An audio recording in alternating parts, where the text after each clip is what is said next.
vamos a empezar viendo la más frecuente, que es la artritis reumatoide.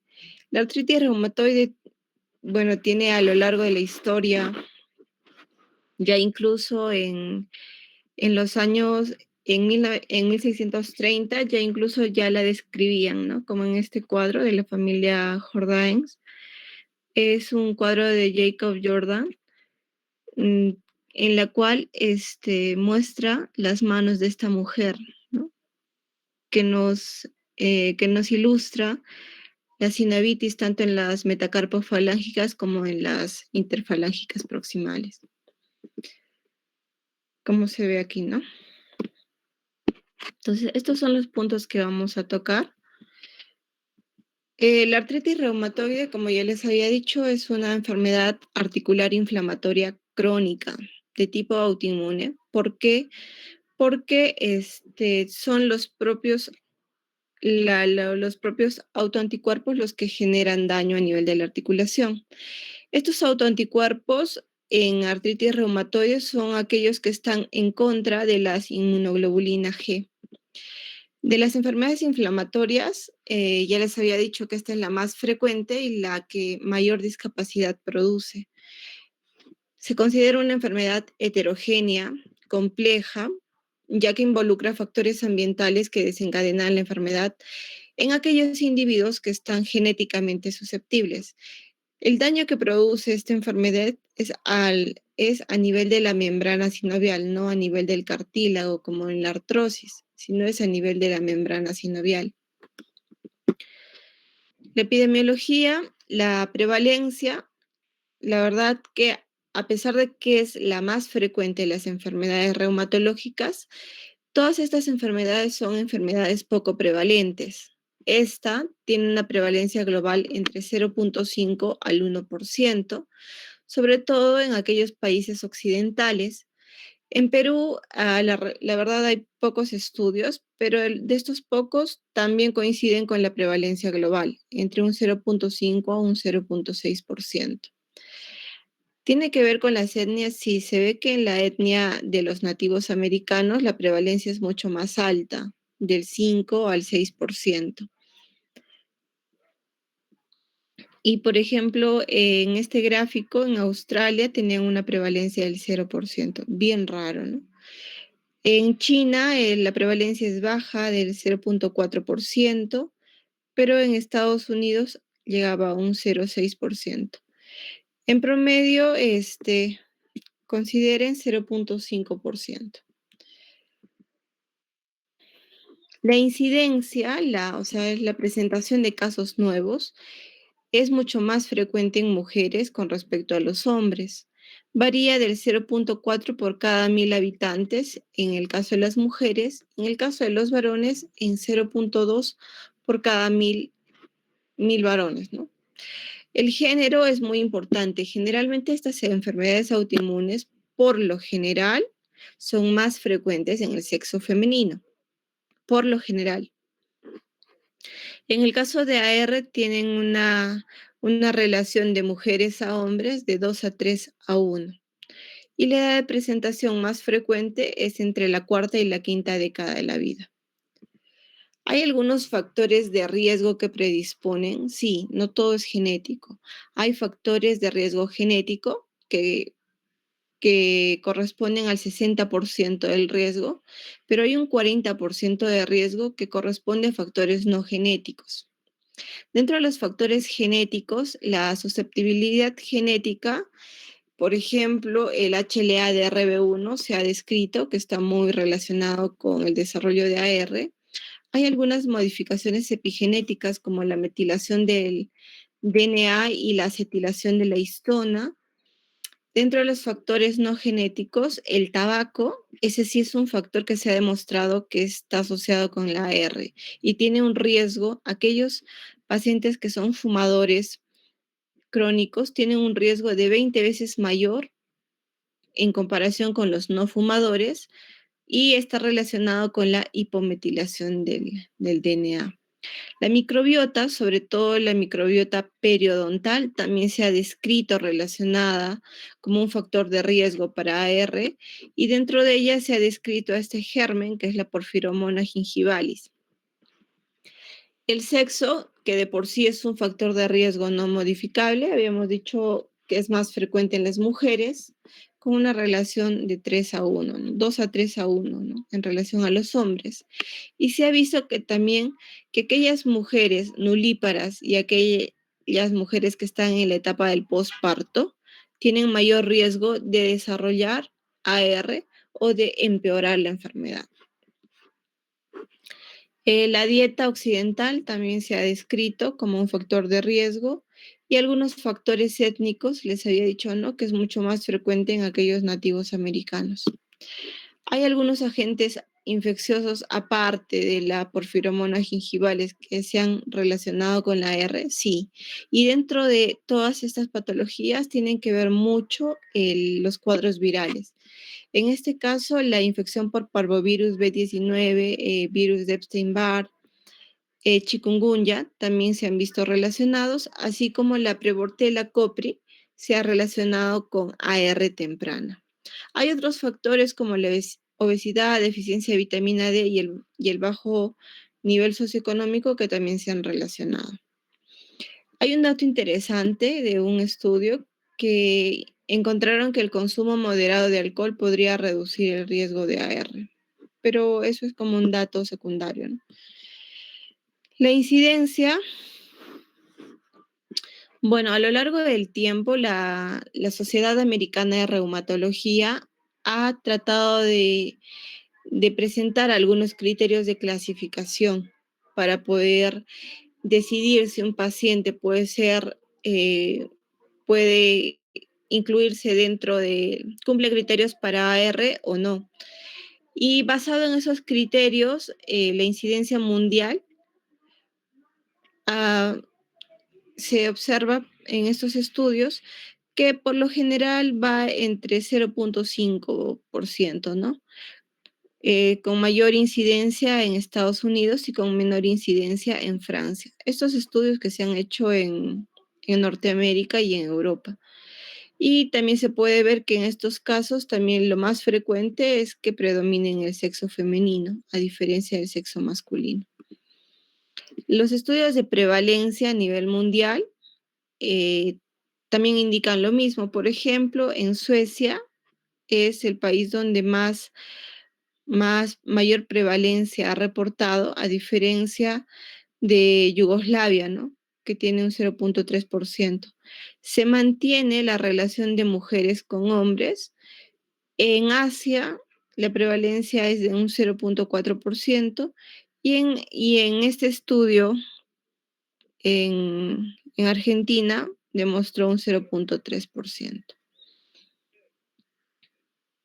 La fisiopatogenia de la artritis reumatoide es importante entenderla, sí, porque nos va a orientar para saber cuándo es que nosotros tenemos que tener una intervención temprana para tratar esta enfermedad. Entonces, la artritis reumatoide, eh, bueno, cuando se diagnostica, por lo general, se diagnostica ya en etapas tardías, cuando es AR establecida. Y probablemente que cuando nosotros diagnosticamos en esta etapa ya hay daño estructural a nivel de la articulación y poco podemos hacer por el paciente. Entonces la idea es conocer toda la fisiopatogenia a lo largo del tiempo y poder actuar prontamente, sobre todo entre la etapa preclínica y la R temprana. Bueno, esta línea del tiempo nos sirve para aprender esta fisiopatogenia. Ya habíamos hablado los factores de riesgo, ¿no? Pueden ser genéticos o no genéticos. Y generalmente estos factores de riesgo se presentan entre 5 a 10 años antes de que hayan síntomas. Entonces, ¿qué traduce estos factores de riesgo? Solamente nos traduce susceptibilidad a artritis reumatoide. Todavía en esa etapa no hay autoinmunidad detectable, no hay signos y no hay síntomas. Pero al estar estimulando al estar estimulando estos factores de riesgo, lo que podemos despertar es la iniciación de la autoinmunidad con la pérdida de la inmunotolerancia, por ejemplo, habíamos hablado de la microbiota gingivalis, de la porfiromona gingivalis, cuando esta genera mucho estímulo, puede producir una pérdida de la inmunotolerancia a nivel de los sitios de mucosa, lo cual se va a traducir en modificaciones posttranslacionales como la citrulinización, que es un proceso que despierta la autoinmunidad y hace de que el organismo pueda incrementar la producción de niveles de citoquinas, quimioquinas y factores y el PCR, ¿no? Factores de reactantes de fase aguda. Al acumularse esta cantidad de citoquinas y quimioquinas, van y se depositan a nivel de la membrana sinovial. Entonces, en esta fase preclínica es que se empieza a despertar algunos síntomas, como dolor articular, pero no hay inflamación todavía. Pasa el tiempo, se sigue estimulando y puede empezar si acumulamos estas células, estos depósitos inmunes dentro de la membrana sinovial, entonces empieza a despertar no solamente dolor, sino también empieza a generar artritis. Y por lo general puede ser una artritis indiferenciada, ¿no?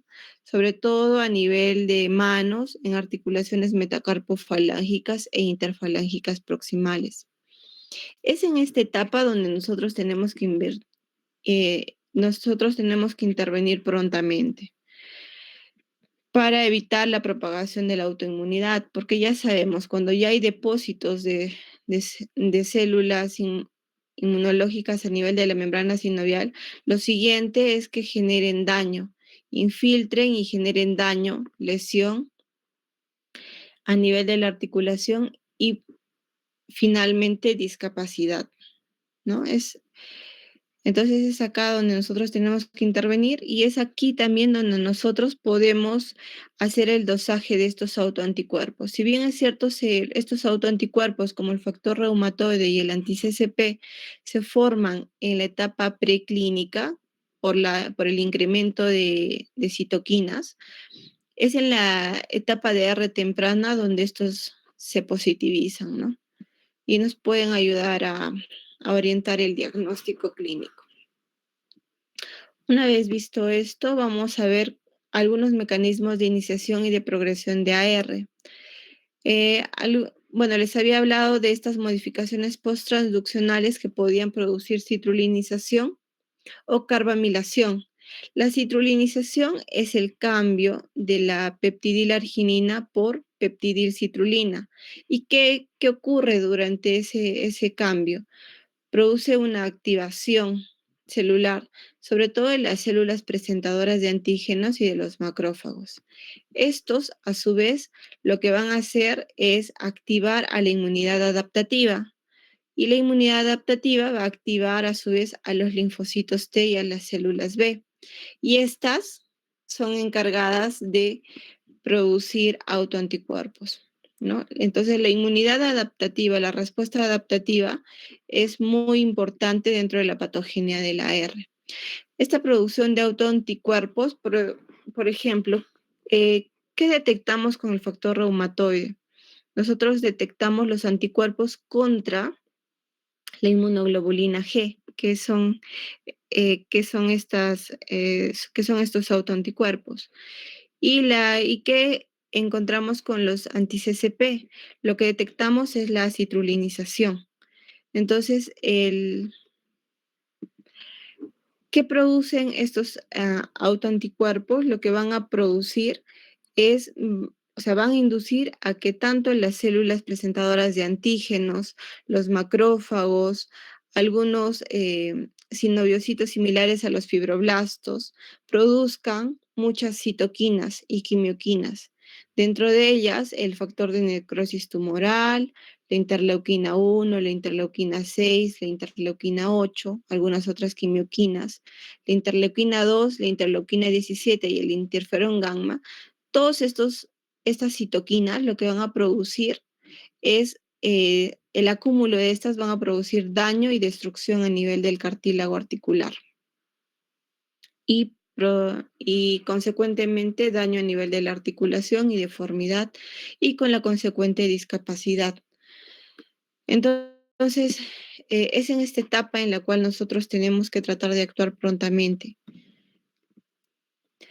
¿Qué manifestaciones tiene la AR? Sobre todo la artritis reumatoide establecida, donde ya hay daño, puede, puede dar estas deformidades, ¿no? La idea en, en estos tiempos es de que nosotros consideremos estas manifestaciones de la AR como parte de la historia. Nosotros tenemos que diagnosticar la artritis reumatoide de forma temprana y evitar que el paciente llegue a este grado, ¿no? Donde ya toda la deformidad es evidente y cualquiera podría hacer el diagnóstico. La desviación cubital es una de esas manifestaciones clínicas de la AR establecida, la cual se caracteriza por la subluxación de las metacarpofalángicas y subluxación de la falángica proximal hacia la cara palmar de la mano. La otra manifestación típica de la AR también es la deformidad en línea Z de la primera articulación metacarpofalángica. Aquí, por ejemplo, en la segunda imagen es bien evidente, tiene forma de una Z, que corresponde a la subluxación de la primera articulación metacarpofalángica, con hiperextensión de la primera articulación interfalángica. La otra son los dedos de cuello de cisne y los dedos en ojal. El dedo en cuello de cisne corresponde a una hiperextensión de las interfalángicas proximales y de una flexión de la interfalángica distal. Por el contrario, el dedo en ojal corresponde a una hiperextensión de la interfalángica distal con una flexión de la interfalángica proximal, como ven aquí en la imagen. Hay a lo largo de la línea del tiempo de la evolución de la AR, hay algunas manifestaciones clínicas. Por ejemplo, las manifestaciones de la AR temprana están caracterizadas por una poliartritis. Cuando hablo poli, hablamos más de 5 articulaciones, ¿no? Eso lo habíamos visto en la primera clase. Entonces, es una poliartritis simétrica. ¿A qué me refiero con simétrica?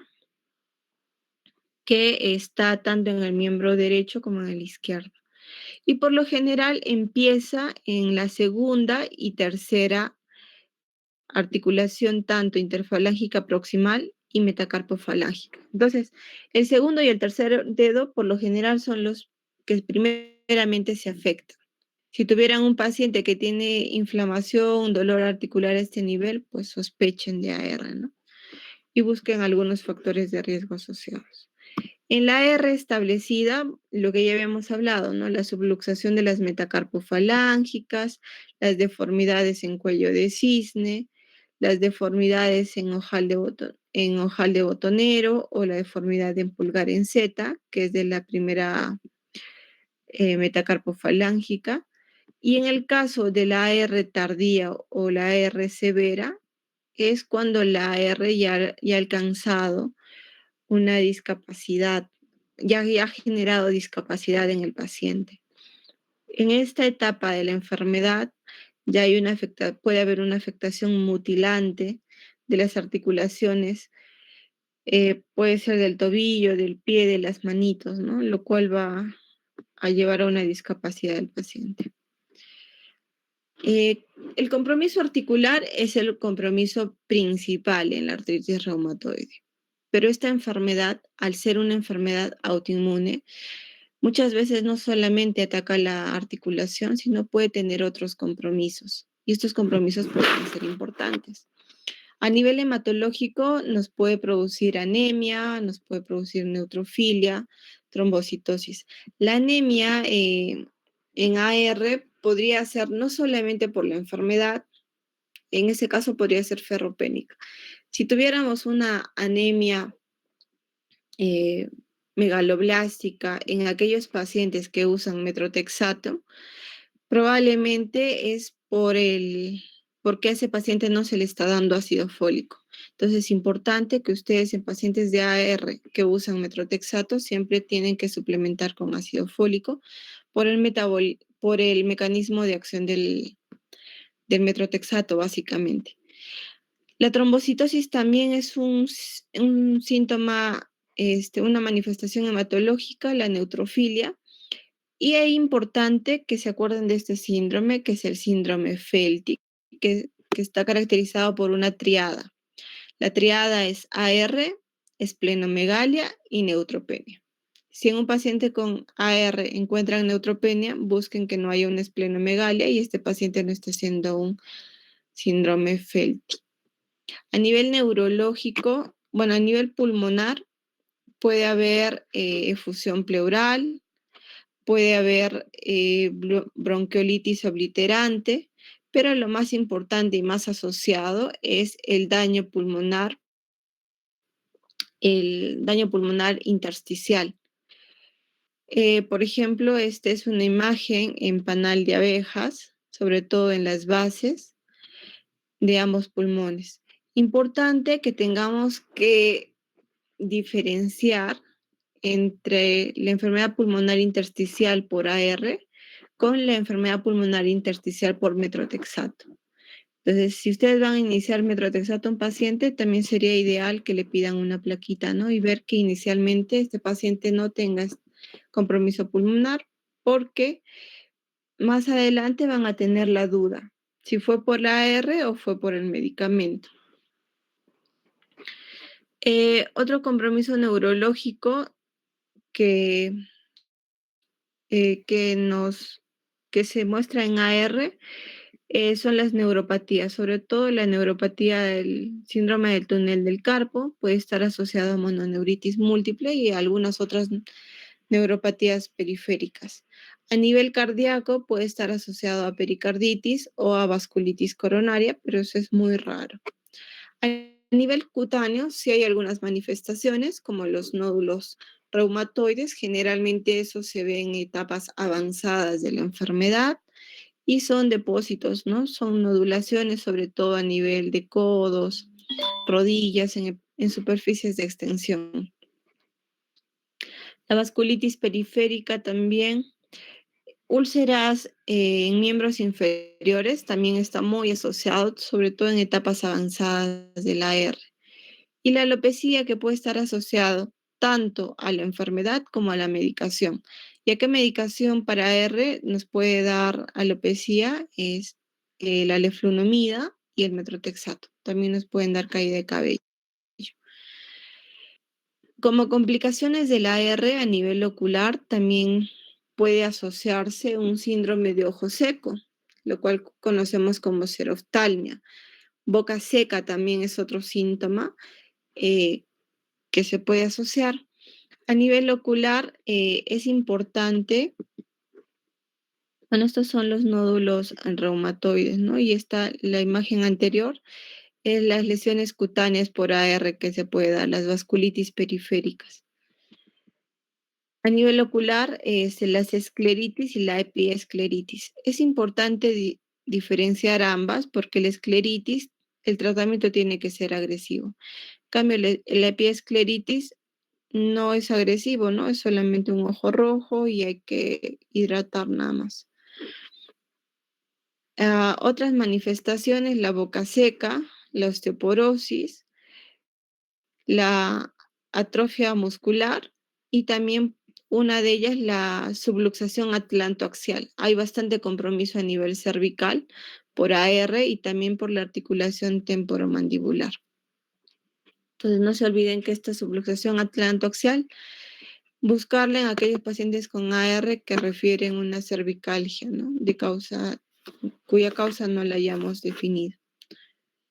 Y a nivel renal pueden hacer amiloidosis los pacientes con AR. Para el diagnóstico, ¿qué es importante? es importante y mandatorio la clínica, doctores.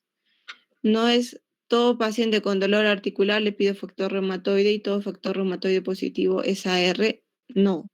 Ese concepto lo tienen que obviar.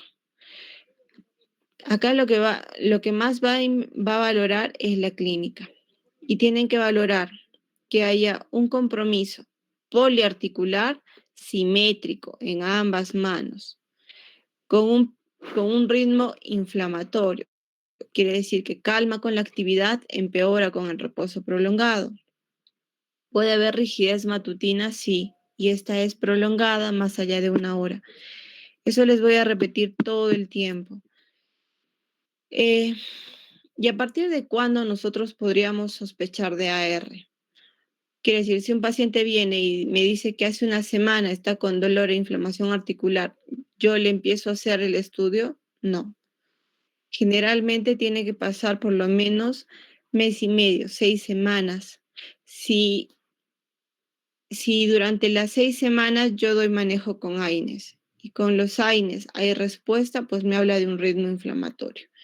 Ok, pero si más allá de las 6 semanas estos síntomas no remiten, lo que tengo que hacer es ahí sí empezar el diagnóstico, a pedir los exámenes auxiliares para establecer un diagnóstico y ahí iniciar tratamiento temprano. Pero antes de las 6 semanas no, porque también puede haber artritis por infecciones virales, puede haber artritis por N causas. Generalmente se ha visto que esas artritis indiferenciadas remiten antes de las 6 semanas y por eso el punto de corte es 6 semanas para recién empezar el estudio de AR. Al examen clínico, ¿qué es lo que deberíamos buscar? Si hay signos de artritis inflamatoria, ¿no? Si al palpar vemos que hay inflamación de articulaciones y que estas articulaciones sobre todo incluyan a las metacarpofalángicas y las interfalángicas proximales. Si el paciente me refiere dolor en interfalángicas distales, es poco probable que eso sea AR. Luego, lo importante es que yo determine que haya sinovitis. No solamente dolor, sino que yo determine que hay sinovitis o tumefacción. Y bueno, la rigidez matutina, ¿no? El compromiso, ya les dije, ¿no? Simétrico de pequeñas articulaciones, tanto metacarpofalángicas como interfalángicas proximales. Y a nivel de pie, el equivalente, ¿no? Pueden afectar a metatarsofalángicas sobre todo. ¿Qué es la otra característica de AR? Que compromete pequeñas articulaciones, habitualmente no da compromiso axial, o sea, de la columna, no da compromiso. Una vez que ya tengo una sospecha clínica, ya pasé las 6 semanas, pues ahí pido pruebas de laboratorio. ¿Y qué pruebas debería solicitar? Reactantes de fase aguda del tipo de PCR, BCG. Hay otros que también, ¿no? La trombocitosis, la ferritina alta también son reactantes de fase aguda. Ahí sí pido el factor reumatoide, pero hay que tomar con pinzas el factor reumatoide. Si bien es cierto, el factor reumatoide se considera dentro de los criterios para clasificación de AR, el factor de reumatoide tiene otras causas que pueden dar positividad y eso es importante que ustedes lo sepan y lo tengan claro. Por ejemplo, una infección viral, un paciente que está con un virus del Epstein-Barr me da factor reumatoide. ¿Voy a decir que es AR? No. La tuberculosis también es la gran imitadora. También nos puede dar falsos positivos. La sarcoidosis, las enfermedades hepáticas, la leishmaniasis también son algunas otras causas que pueden dar positividad al factor reumatoide. Entonces, el factor reumatoide nos sirve sí, pero es poco específico. Generalmente es positivo únicamente entre el 70 y el 80% de los pacientes. Y por lo general, hay que considerarla positivo cuando está 2 veces y hasta 3 veces el valor por encima del valor normal. El valor normal, por lo general, es entre 14. Si está más allá de 45, pues ahí sospechen de AR, ¿no? Pero si el punto de corte es 16, tómenlo con pinzas. Busquen otros criterios. Los títulos altos del AR, del factor reumatoide, se han visto asociados con enfermedad, nos podría traducir enfermedad más grave o peor evolución. El anti-CCP, a diferencia del factor reumatoide, este es mucho más específico. Tiene una especificidad de casi el 100%, hasta el 98%, y una sensibilidad del 50 al 60%. Este anti-CCP positivo, este sí es un predictor de severidad. Está corroborado que es un predictor de severidad. Si hacemos un estudio de pacientes que tienen únicamente factor reumatoide y los anti-CCP positivo, probablemente el que tenga anti-CCP positivo pueda ser más severo.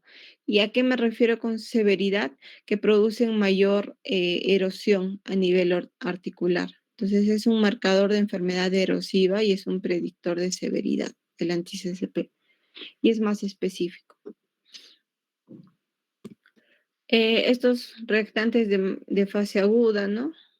El PCR, el BCG, que nos marcan inflamación, ¿no? El factor reumatoide, como les había dicho, este es un marcador que tiene moderada sensibilidad, especificidad y este es un valor predictor positivo. El factor reumatoide son autoanticuerpos que están contra la porción Fc de la inmunoglobulina G. Ese es el factor reumatoide. Y el anti-CCP es un marcador, ya les dije, ¿no? De severidad, tiene alta especificidad, es un marcador de pronóstico por enfermedad erosiva y esto representa o traduce los autoanticuerpos contra los epítopes citrulinados, ¿no? Que empiezan o desencadenan la cascada inflamatoria. Bueno, una cosa es para el diagnóstico de la clínica, el laboratorio. También podemos hacer uso de algunas técnicas de imagen. Las radiografías de manos es lo más antiguo que conocemos. Esta es una radiografía normal y para poder traducir o interpretar una radiografía normal, son estos pasos los que tenemos que seguir. Primero, el alineamiento, ¿no? ¿Cómo están las articulaciones? ¿Están alineadas o no? Segundo, ver la mineralización ósea. Generalmente se ve a nivel subcondral, o sea, debajo de la articulación, ahí es donde se ve la mineralización ósea. Luego lo que tenemos que ver es cómo está el cartílago, ¿hay pérdida del cartílago articular o no? Y lo otro es la distribución, ¿no? La distribución, si es simétrica, asimétrica. Las erosiones, generalmente las erosiones a nivel de AR son yuxtaarticulares, ¿no? Al lado de la articulación. Y bueno, lo último es ver cómo están los tejidos blandos, ¿no? Si hay sinovitis, nos va a traducir aumento de volumen en tejidos blandos. Y en AR, ¿qué es lo diferente? Si comparan esta radiografía normal con la radiografía de AR, pues estamos viendo la osteopenia yuxtaarticular debajo de la articulación, las erosiones que son marginales, ¿no? Y la pérdida temprana del espacio articular. Como verán en esta imagen ya está la articulación destruida totalmente y no hay espacio articular. En esta otra imagen todavía hay espacio articular, pero también se está viendo pérdida, ¿no? Generalmente esta pérdida del cartílago en AR es simétrico. En osteoartritis, la pérdida del cartílago es de tipo asimétrico. Y bueno, acá ya en esta tercera imagen ya hay una destrucción y una deformidad evidente, ¿no? Lo que luego va a traducir a eh, luego va a traducirse en subluxación, ¿no? De las articulaciones metacarpofalángicas. En estas otras imágenes, bueno, también puede afectar a los pies, sí. En manos, generalmente la R empieza afectando al segundo y al tercer dedo. En, en los pies, generalmente afecta al primero y al quinto dedo. En esta tercera imagen, lo que podemos ver es, por ejemplo, podemos ver un engrosamiento del tendón del Aquiles, sobre todo a nivel del entesis, ¿no? De la unión a nivel del calcáneo, en la parte posterior del calcáneo. Otra técnica de imagen que nos podría servir y sobre todo para diagnosticar AR temprana es la ecografía musculoesquelética. Esta ecografía, bueno, algunos reumatólogos nos entrenamos para poder hacer ecografía musculoesquelética. Los radiólogos, pocos de ellos se especializan en este tipo de ecografías, pero hay algunos signos que nosotros tenemos que buscar en la ecografía.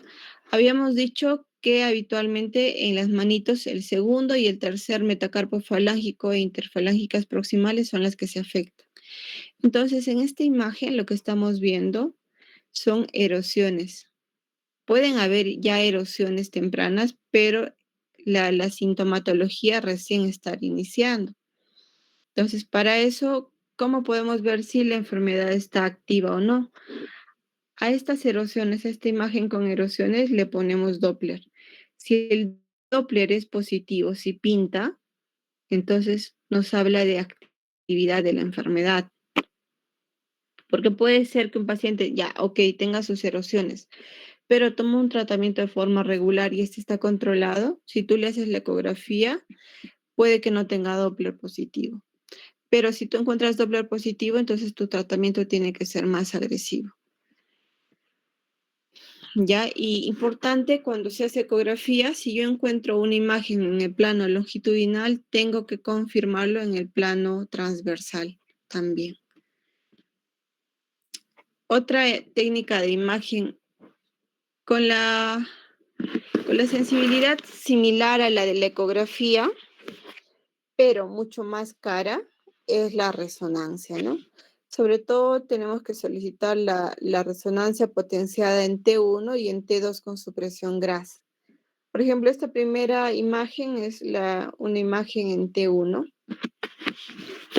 en la cual nosotros tratamos de buscar erosiones. T1, acuérdense, siempre T1 nos va a ayudar a ver anatomía, ¿no? Cómo están los huesos, cómo están las formas. Entonces, ¿qué nos puede ayudar a ver en T1? Las erosiones.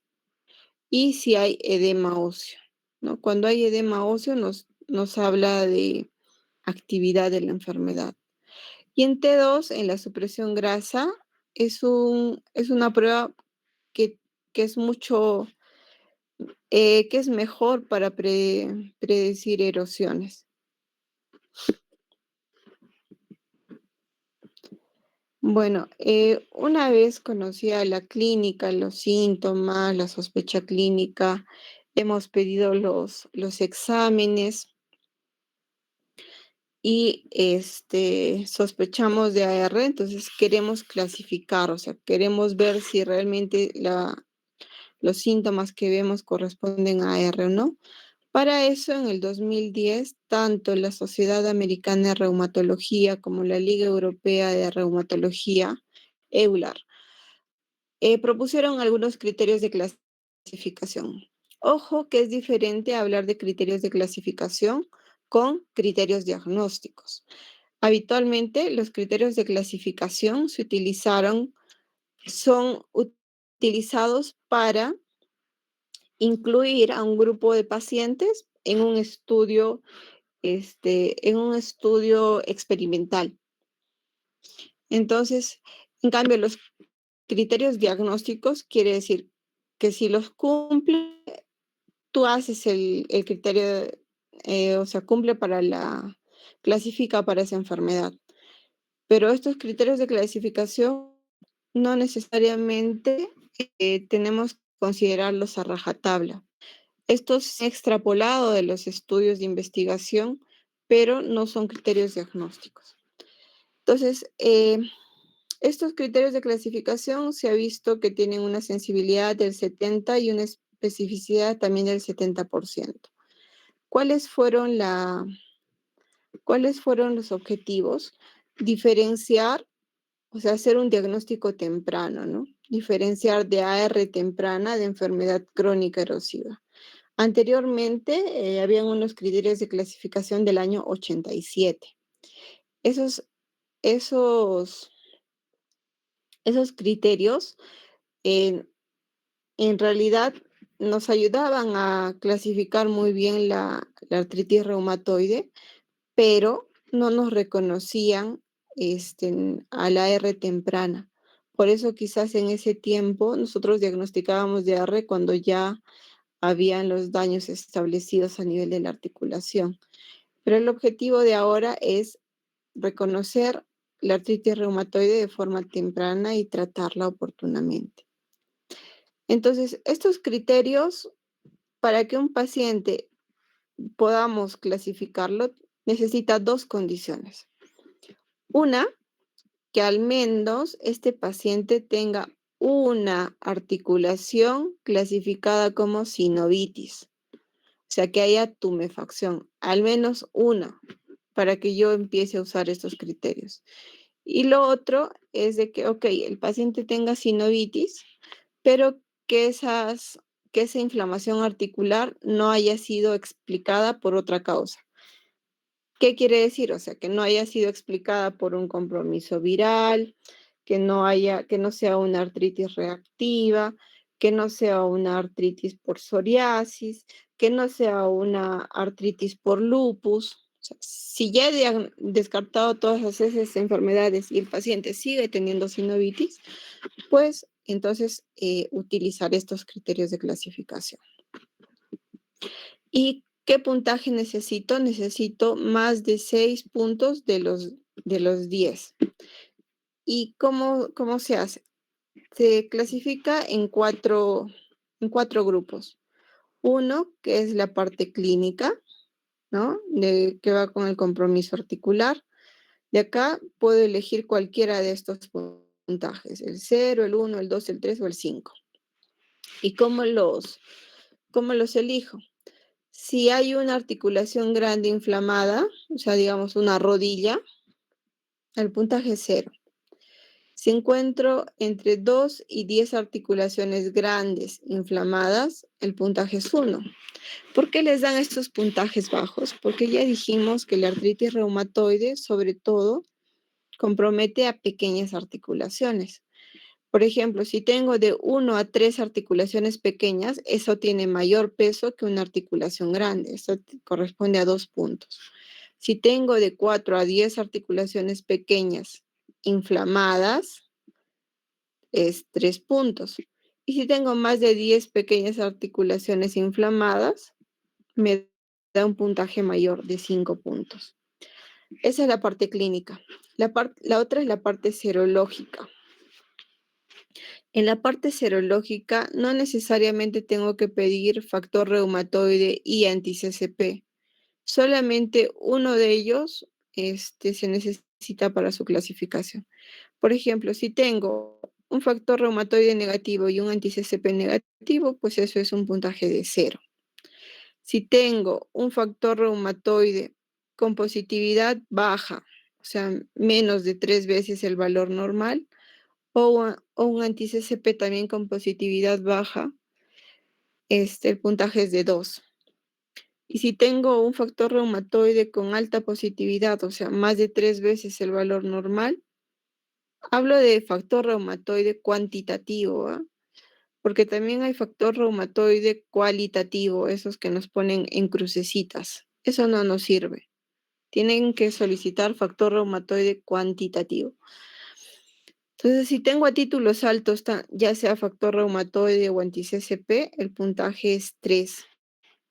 La tercera categoría es los reactantes de fase aguda. Para esto igual, si tengo un PCR normal y un BCG normal, 0. Si tengo un PCR anormal, o sea, alto, o un BCG anormal, el puntaje es 1. Y lo otro que les dije que era muy importante, la duración de los síntomas. El punto de corte son las 6 semanas. Si estos síntomas los tiene menos de 6 semanas, el puntaje es 0. Si lo tiene más de 6 semanas, el puntaje es 1. Entonces, de estas 4 categorías, por ejemplo, ¿no? Solo tienen que elegir uno. Por ejemplo, el paciente viene y le encontré 1 o 3 articulaciones pequeñas, entonces le pongo 2. Luego tiene un factor reumatoide título bajo o un anti-CCP título bajo, 2. Hasta ahí tendría 4. Lo tercero es, por ejemplo, encontré un PCR alto, ahí iría 5. Miren la diferencia. Si en la duración de síntomas tiene menos de 6 semanas, todavía no clasifica como AR. Tengo que esperar hasta la 6ª semana para que recién pueda clasificar como AR y empezar el tratamiento. ¿Ok? Entonces son 6 de 10 puntos de estas 4 categorías. ¿Se entendió, verdad? ¿O alguien tiene alguna duda? ¿Doctores? Sí, doctorita, sí entendió. Ok. Bueno, una vez hecho el criterio de clasificación, este paciente clasifica, pues también tengo que aplicar algunos diagnósticos diferenciales de AR. Y para esto es importante tener estos puntos específicos. Por ejemplo, la artritis psoriásica les había dicho que la psoriasis cuando está en la forma articular como artritis psoriásica era muy similar a la artritis reumatoide, pero la diferencia es que la artritis psoriásica compromete a las interfalángicas distales. La AR no compromete las distales, compromete metacarpofalángicas e interfalángicas proximales. Lo otro característico de la artritis psoriásica que pertenece al grupo de las espondiloartropatías.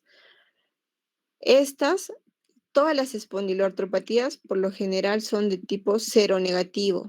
Quiere decir que son factor reumatoide negativo, anti-CCP negativo. Por lo general. No estoy diciendo que todas, sino por lo general. Y por lo general también la artritis psoriásica, al igual que todas las espondiloartropatías, se asocian al HLA-B27, ¿no? Ahora, habíamos dicho que las erosiones de la artritis eran de tipo marginal.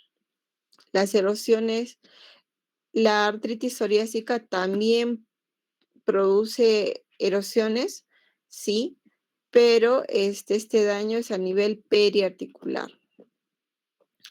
Pueden producir osteoporosis a nivel periarticular, también pueden producir erosiones. Y hay una característica de este tipo de erosiones. Se les llama la absorción ósea, la resorción ósea de tipo lápiz en copa. Deformidad de lápiz en copa que se observa en la radiografía es muy típico de la artritis psoriásica. Y otra diferencia es de que la artritis psoriásica sí puede comprometer columna, o sea, sí puede hacer compromiso axial, cosa que no hace la AR, ¿no? Eh, eso. ¿Qué más? El otro diagnóstico diferencial que tenemos que establecer es con la polimialgia reumática. La AR habíamos dicho que aparece entre la 4ª y la 5ª década. En cambio, la polimialgia reumática generalmente es de pacientes adultos mayores, más allá de los 60. Y estos pacientes van a venir con dolor a nivel de la cintura escapular, o sea, en hombros, cuello.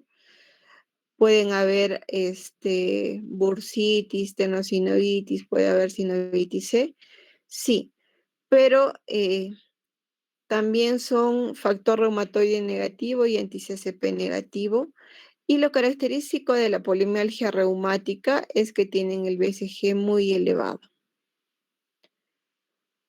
La artritis reactiva, o sea, que es secundaria a un proceso infeccioso, generalmente su compromiso no es de pequeñas articulaciones, sino es un compromiso mono-oligoarticular asimétrico, que se puede asociar a ojo rojo, uretritis, algunas otras infecciones gastrointestinales como colitis, y se asocian a entesitis. Habitualmente la artritis reumatoide no se asocia a entesitis, ¿ya? Y también son seronegativos, o sea, factor reumatoide y anti-CCP negativos. Hay otras, por ejemplo, la artritis por la enfermedad de Lyme. El compromiso puede ser mono o oligoarticular como la reactiva, asimétrico. También son seronegativas, factor reumatoide y anti-CCP negativos. La gota, ¿cómo podemos diferenciarla de la R? La gota es más frecuente en varones. Generalmente su compromiso también es mono o oligoarticular. El AR es poliarticular. En estadios avanzados se pueden encontrar tofos, ¿no? Y también son factor reumatoide y anti-CCP negativos. Y la gota puede producir erosiones, sí, pero sus erosiones son paraarticulares, paralelos a las articulaciones. Hay otras menos frecuentes, ¿no? Como la hemocromatosis y que generalmente sí son simétricas, pero afectan a las metacarpofalágicas de la segunda y la tercera articulación, similar al de la R, pero son seronegativas. En la osteoartritis, que ya les he hablado bastante de esta, el compromiso es en interfalángicas distales y las interfalángicas proximales. Acuérdense de los nódulos de Heberden y de los nódulos de Bouchard. Y estos generalmente la osteoartritis también es seronegativa, ¿no? Y puede haber daño de la articulación, sí, pero esa pérdida del espacio articular en osteoartritis es asimétrica, en artritis es simétrica, ¿ya? Una vez de que ya confirmé mi diagnóstico de AR y yo quiero empezar el tratamiento al paciente, lo ideal es que nosotros hagamos un marcador, que utilicemos instrumentos para medir la actividad de la artritis. Para esto hay varias escalas. Uno que es el SDAI, el CDAI, el DAS y el DAS 28. De todos estos, ¿cuál es el que más usamos? Es el DAS 28. ¿Y por qué se llama DAS 28? Porque nos ayuda a contabilizar 28 articulaciones. Tenemos que contabilizar, tenemos que buscar de estas 28 que les voy a mencionar, cuántas están tumefactas y cuántas están dolorosas. Entonces ahí pone el número de articulaciones tumefactas, dolorosas, el número de articulaciones tumefactas de las 28 y puede ir asociado al BCG o al PCR, cualquiera de los dos. ¿Ya? Se hace una fórmula y te dan unos valores. Para estos instrumentos no es necesario que ustedes lo sepan.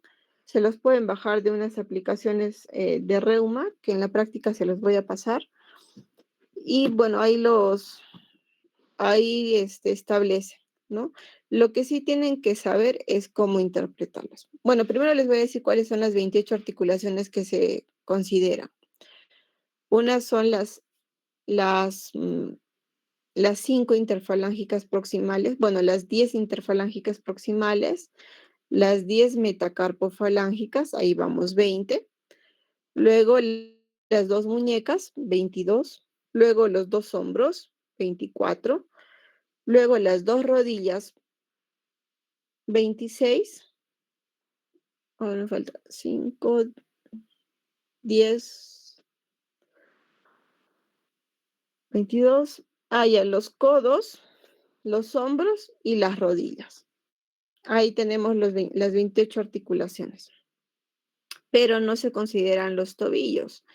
¿Y por qué?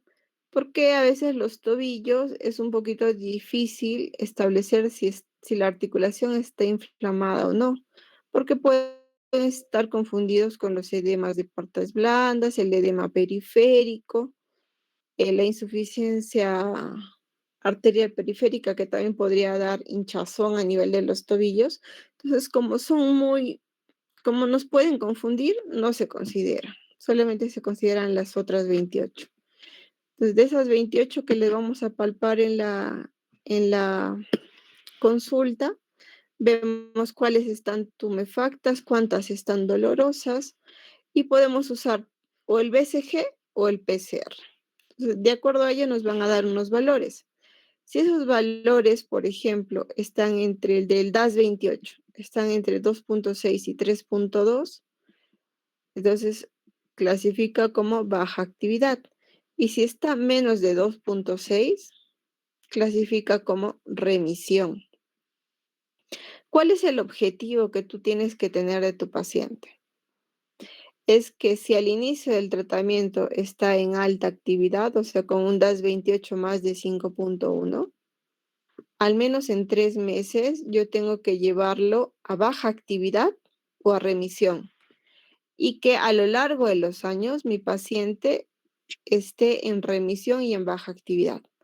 Si cada 3 meses que yo veo a mi paciente le hago estos instrumentos y veo que mi paciente está en remisión, quiere decir que mi tratamiento está siendo efectivo, que ese paciente no está que está controlado, que no va a generar erosiones óseas y no va a tener daño articular y por ende no va a tener discapacidad. Ese es un objetivo, quiere decir que tu tratamiento está de forma correcta. Por el contrario, si yo mantengo a mi paciente en moderada actividad, en alta actividad todo el tiempo, así le esté dando medicación y está en moderada actividad o alta actividad, eso quiere decir que no estás controlando la enfermedad, que igual va a haber daño articular. Y ahí eso nos ayuda a tomar decisiones. Nos ayuda para ver si vamos a ser más agresivos o no, si vamos a incluir otro medicamento. Para eso son estos instrumentos de actividad. El SEDAI y el SDAI, estos, por ejemplo, usan el SEDAI. Si ustedes están, digamos, en su serum y no tienen laboratorio para valorar PCR o BCG, pueden usar el SEDAI, que tiene que ver nada más con el número de articulaciones tumefactas, dolorosas, la apreciación global del paciente, que esa se evalúa como preguntando al paciente de todas o sea, es una escala del 0 al 10, como la escala visual del dolor, más o menos. Entonces le preguntas al paciente, le pones como esa escala visual y le dices, ¿no? Del 0 al 10, dígame cómo afecta la artritis reumatoide en su vida diaria dentro de los últimos 7 a 10 días, en su vida familiar, en su vida laboral, en su vida social, en su aspecto personal. ¿Cómo lo afecta? 0 no lo afecta en nada y 10 lo afecta de forma muy severa. Entonces ahí el paciente le va a decir como 7, como 4 y se pone el valor ahí. Y el siguiente aspecto, el EGA, es la apreciación global del médico. Así como al paciente le damos para que él elija, como la R vemos que lo afecta, el médico también puede dar una apreciación. Puede que el paciente me diga, bueno, me afecta como 7. Y quizás para el médico lo ve y cree que lo afecta con una puntuación de 4. Entonces, se toman en cuenta ambas apreciaciones, el número de articulaciones tumefactas y dolorosas, y de ahí también sale un valor. Lo que varían son los puntos de corte para considerar remisión, baja actividad, moderada actividad y alta actividad para cada escala, ¿ya? Entonces, una vez de que ya he establecido la actividad de la artritis reumatoide, entonces tengo que escoger un esquema de tratamiento. Para el esquema de tratamiento hay se llaman fármacos antirreumáticos modificadores de la enfermedad, o sus siglas en inglés, DMARDs. Estos DMARDs, estos son fármacos que sí van a modificar, o sea, sí van a detener, van a controlar. Se ha demostrado que controlan la enfermedad. Estos se dividen en dos grupos. Uno, que son los DMARDs sintéticos, que es el primer escalón con el cual vamos a empezar a tratar, y los otros que son los DMARDs biológicos, que son los últimos escalones, los medicamentos más caros, son medicamentos más modernos, ¿no?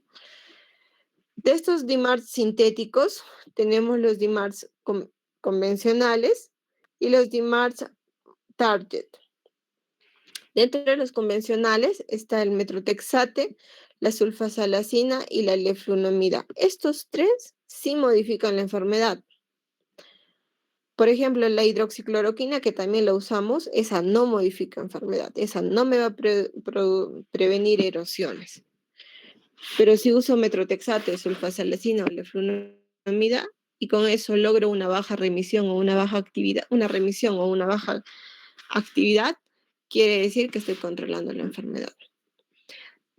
Hay otro, el tofacitinib, que es un target sintético también, es un DMARD target sintético, y luego están los DMARDs biológicos y los biosimilares, ¿no? Que eso lo vamos a hablar en la parte de farmacología, que es el último tema de reunión. Bueno, para que conozcan estos fármacos, estos DMARDs, habíamos dicho, ¿no? Los DMARDs sintéticos, es el metrotexate, la sulfasalacina y la leflunomida. Estos tres sí modifican la enfermedad, la hidroxicloroquina no. De los biológicos, hay varios, ¿no? Hay unos, los anti-TNF, que son el etanercept, el infliximab, el adalimumab, golimumab, certolizumab. Todos esos, acergolimumab, todos esos son anti-TNF, ¿no? Son fármacos que van directamente. En la fisiopatogenia nosotros habíamos visto que habían algunas citoquinas, ¿no? La interleuquina 1, la interleuquina 6, la interleuquina 7, la interleuquina 10, la 17, el factor de necrosis tumoral, el interferón gamma. Todos esos son citoquinas. Entonces, ¿qué hacen estos biológicos? Se han creado para tratar de controlar a una de estas citoquinas. En este caso, hasta el golimumab, estos controlan contra el receptor del anti-TNF. El mecanismo, bueno, cada uno tiene un mecanismo distinto, pero su objetivo es inhibir al factor de necrosis tumoral. Hay otros como el abatacept también, el rituximab, que es un anticuerpo monoclonal que va con el anti-CD20. Habíamos visto que en la fisiopatogenia importaba mucho la actividad de la inmunidad adaptativa y esta inmunidad, la respuesta adaptativa, y la respuesta adaptativa tenía que ver con la activación tanto de linfocitos T y linfocitos B. Ok, entonces lo que hace rituximab es tratar de controlar a estos linfocitos B, ¿no? Mediante el anticuerpo monoclonal anti-CD20. Hay otro que es el tocilizumab, que por ejemplo estos son anticuerpos que van directamente contra el receptor de la interleuquina 6, que también tiene que ver mucho en la fisiopatogenia. Y el otro, el anakinra, que es un anticuerpo, es un antagonista recombinante contra la interleuquina 1. Entonces, cada uno es específico con las citoquinas. En cambio, el mecanismo del metrotexate, sulfasalacina y la flunomida, no es específico para las citoquinas, ¿no? Cada uno tiene un mecanismo distinto. Bueno, esto es un poquito más de lo que les expliqué, los anti-TNF, cuáles eran, los que iban contra la interleuquina 6, el tocilizumab y el sarilumab. El tocilizumab, por ejemplo, es el que se está probando si es efectivo en COVID-19, ¿no? Porque probablemente en el COVID también tiene una respuesta inmunológica, ¿no? hay mucha producción de citoquinas. Entonces, dentro de las cascadas de las citoquinas, la interleuquina 6 cumple un rol muy importante. Si nosotros controlamos la interleuquina 6, probablemente podamos parar también la cascada inflamatoria. Entonces, esos son los objetivos. Los inhibidores de las JAK quinasas también son otro grupo, dentro de los cuales está el baricitinib y el tofacitinib, entre otros. Y el rituximab, que les había dicho que es un anticuerpo monoclonal contra el CD20 que trata de controlar al linfocito B, ¿no? Por ejemplo, acá el anti-CD80 y CD86 trata de controlar al RAN ligando al macrófago. Habíamos visto que habían varias células que también intervenían en la fisiopatogenia, como las células presentadoras de antígenos, las células T, las células B, los macrófagos, entre otros, ¿no? Los osteoclastos. Entonces, la tecnología está tratando de encontrar qué es más específico para controlar esta, estas citoquinas, esta cascada inflamatoria y por último esta enfermedad, ¿no? Autoinmune. Entonces, eh, hay una guía que también es del ACR, o sea, de la Sociedad Americana de Reumatología, que sacaron en el 2010, que más o menos nos orientan cómo podríamos empezar a tratar a un paciente con AR. Para esto hay 4 pilares importantes que nos piden considerar. Uno, que nosotros tenemos que tomar una decisión compartida. O sea, el médico tiene que decidir con el paciente. ¿Qué sucedería si el médico quiere usar tofacitinib, que está bien que lo quiera usar, pero el paciente no tiene recursos económicos?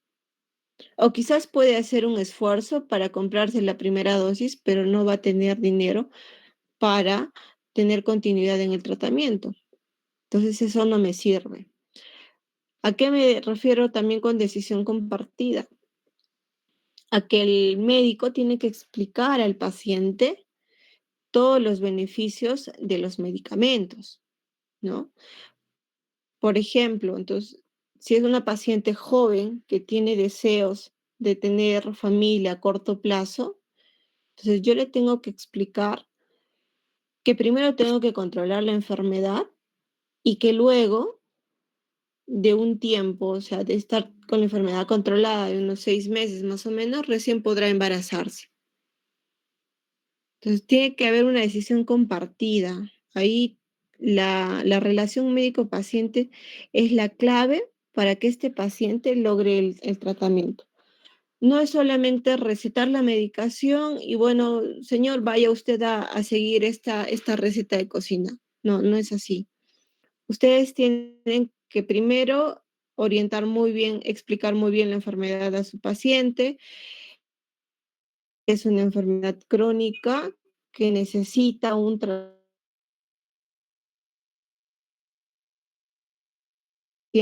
Lograron más o menos el 60% de tratar la enfermedad. El otro 40% es elegir el medicamento ideal, nada más. Entonces, el objetivo primario es buscar la calidad de vida del paciente a largo plazo. ¿Y eso cómo se obtiene? Teniendo al paciente en remisión o en baja actividad. Luego tenemos que tratar de llevar al paciente hacia el objetivo, ¿no? Optimizar los resultados y lo que les dije, ¿no? Remisión y baja actividad. Y por último, detener la inflamación. Esos son los 4 principios básicos. Cuando queremos maximizar la calidad de vida del paciente, tenemos que controlar los síntomas y prevenir el daño a largo plazo y prevenir, por último, la discapacidad. Esto que les decía, ¿no? De optimizar resultados, quiere decir que el paciente tiene que tener controles periódicos. Cada cierto tiempo tengo que medir cómo está la actividad. Si la actividad es moderada, tengo que hacer un ajuste terapéutico.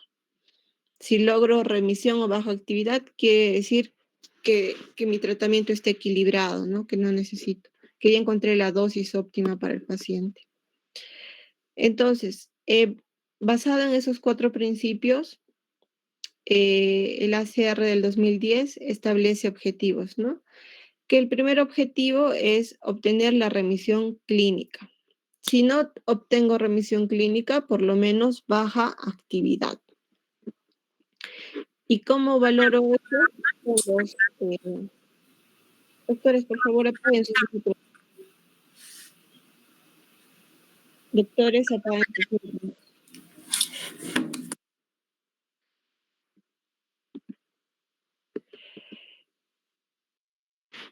Entonces, ¿cómo obtengo la remisión clínica? La remisión clínica se obtiene aplicando los instrumentos, ¿no? El DAS-28, el SEDAI, el SDAI, el que ustedes deseen.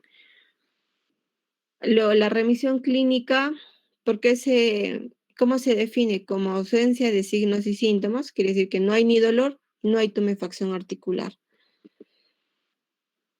Luego, en algunos casos particulares en los cuales no puedo obtener la remisión clínica, por lo menos mi objetivo tiene que ser la baja actividad, que ya les dije.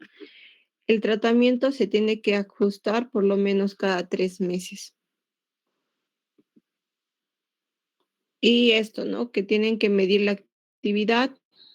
Si el paciente está en actividad moderada severa, mis controles tendrán que ser mensuales. Si ya yo logro entrar en un periodo de remisión o baja actividad, entonces mis controles los puedo espaciar cada 3 o 6 meses. Luego, bueno, usar los métodos los instrumentos para medir actividad. Las decisiones clínicas tienen que considerar si está habiendo cambios estructurales articulares o hay empeoramiento funcional. El objetivo de mantenerse durante todo el curso de la enfermedad, bueno, informar al paciente eso de la adherencia que ya les había explicado, ¿no? En el 2013 hicieron algunas modificaciones. Bueno, ya no eran 4 principios, sino cambiaron a 3 principios. Uno era que el tratamiento, inicialmente habíamos dicho que tenía que ser una decisión compartida, sí, y nosotros teníamos que tratar de escoger el mejor tratamiento para el paciente. Eso agregaron. Luego agregaron que el reumatólogo es el especialista que principalmente debe manejar a estos pacientes. Está bien que como médicos generales que vamos a hacer, entendamos cómo tratar y todo ello, pero lo ideal y lo mejor para este paciente es que ustedes lo deriven al reumatólogo, para que el reumatólogo pueda manejar el caso. Lo otro es que el manejo de los pacientes se debe tener en cuenta los altos costos, ¿no? Lo que les había dicho. Para eso tenemos que tener la mejor decisión. ¿Qué es lo mejor para el paciente? Se tiene que evaluar de forma individual, y también el tema social, porque ¿qué pasa si este paciente sí puede acceder a usar un biológico? Por ejemplo, el etanercept, que es el infliximab, que digamos que se coloca a la vena cada mes. Y este paciente vive en el BRAE y no puede venir todos los meses. Entonces tienen que valorar también, ¿no? A qué pueda tener acceso el paciente y conversarlo. Bueno, esto que ya dijimos, ¿no? El tratamiento tiene que empezarse tan pronto como se hace el diagnóstico. O sea, viene tu paciente con dolor, tumefacción, ya pasaron las 6 semanas, mi paciente clasifica para AR, no tengo que esperar más, tengo que empezar el tratamiento. Bueno, eso basado en los criterios hacer Euler del 2010 y buscar la evidencia de sinovitis, ¿no? Que ya lo revisamos. Luego ya esto del objetivo, ya saben, la remisión o la baja actividad, das 28 menos de 2.6, que eso es remisión. Y en caso de que no podamos obtener remisión completa, por lo menos baja actividad. El monitoreo es frecuente, lo mismo del otro, ¿no? Cada mes si es actividad moderada severa y cada 3 meses si es remisión o baja actividad. La terapia La terapia ajustada tiene que ver con que primero nosotros tengamos que optimizar. O sea, nosotros si empezamos con un medicamento, tengo que tratar de optimizar hasta la dosis máxima y ver si con eso hay respuesta. Si no hay respuesta con eso, paso al siguiente medicamento. Eso nos dice, ¿no? Hay que ver también en la terapia la vía de administración, si es vía oral, vía endovenosa, subcutánea.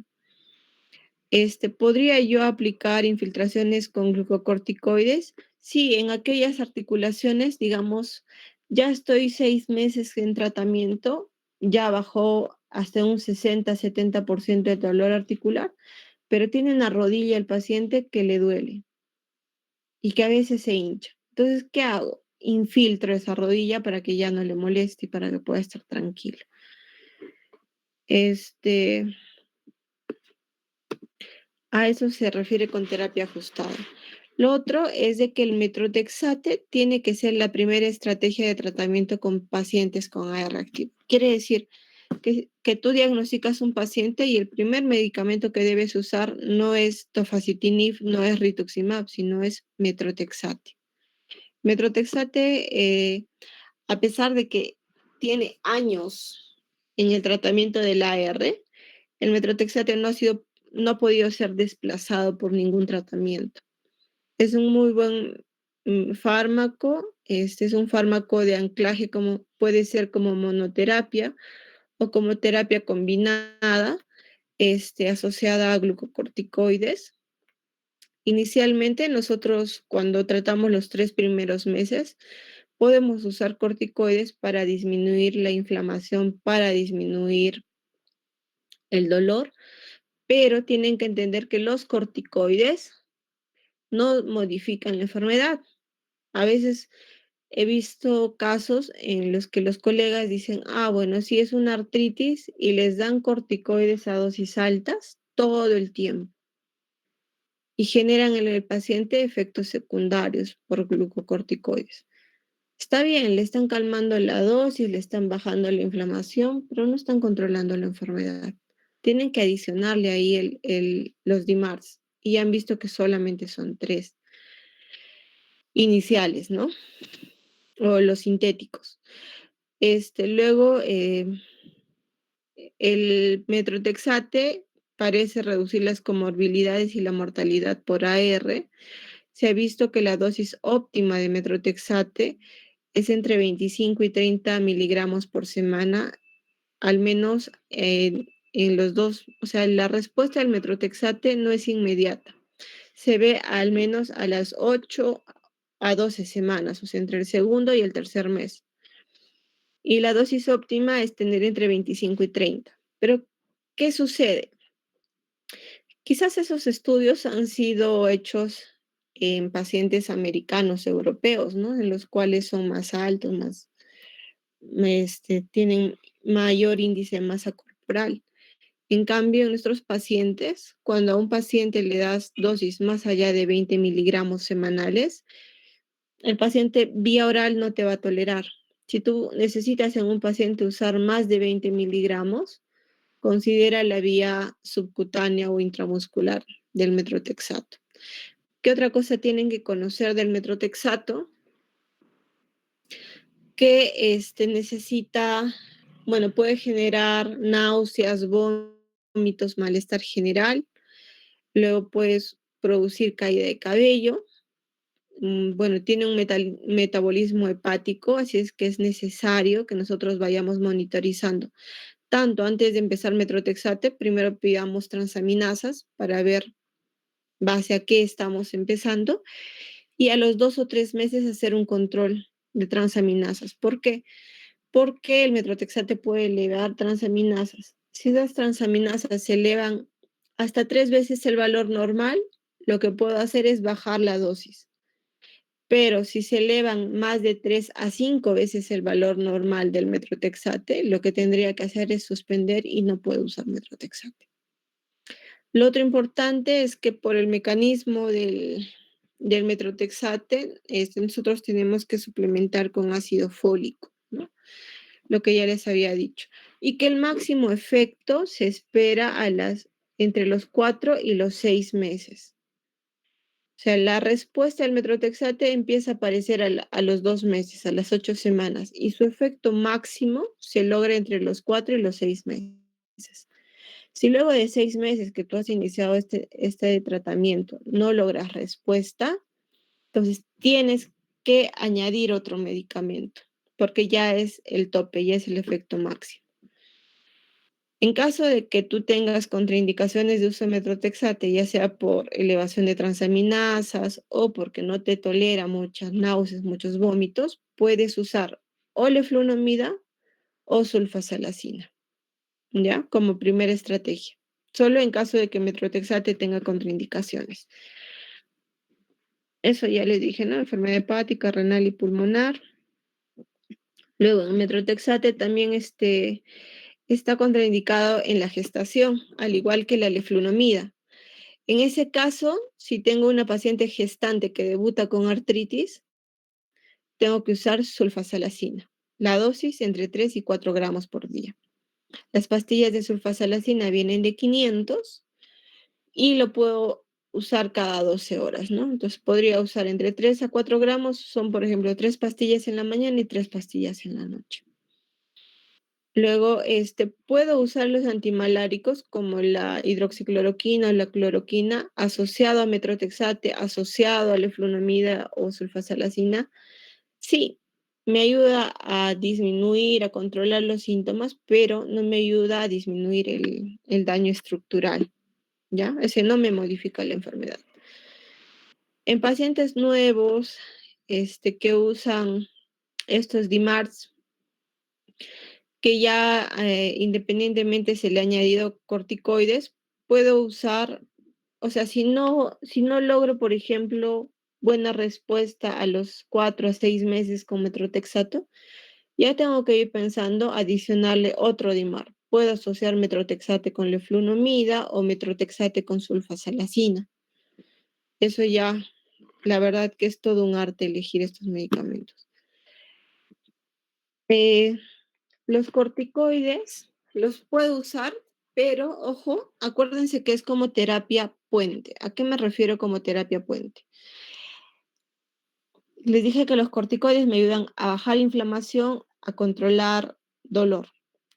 Entonces, lo ideal es usarlo mientras el metrotexate o la leflunomida o la sulfasalacina hagan efecto.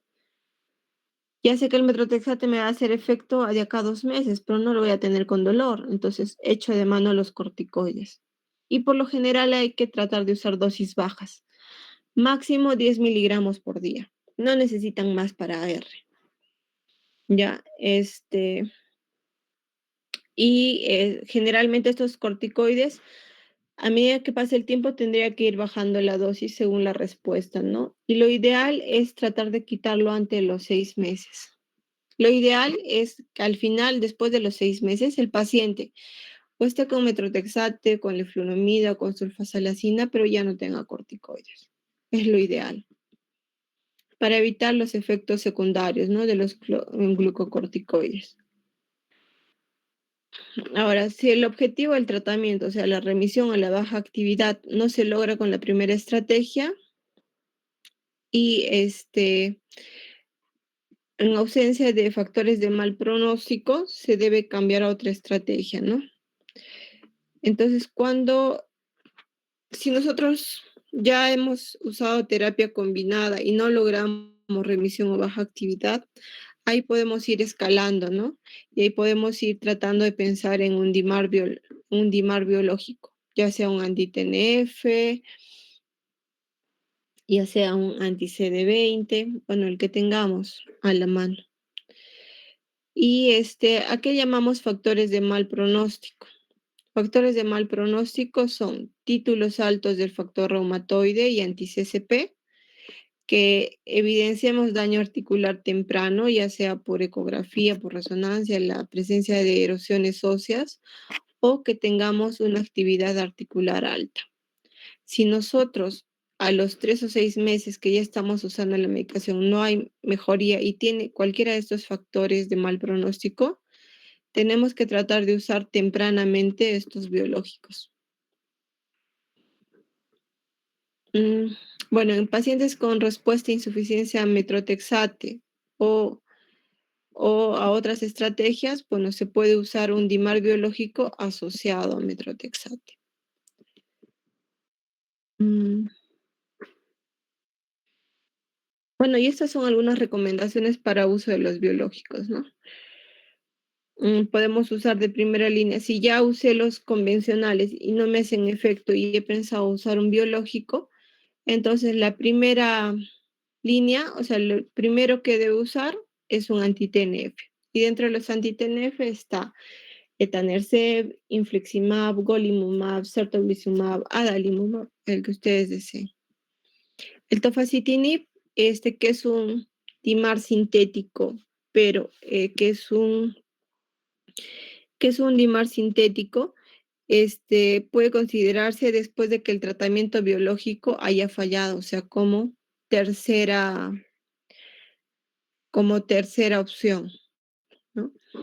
Y si un paciente está en remisión persistente después de tener corticoides reducidos, se puede considerar, o sea, si nosotros ya estamos dando biológicos y tienen una remisión persistente, entonces podemos tratar de ir disminuyendo la dosis de este biológico, ¿no? Mm,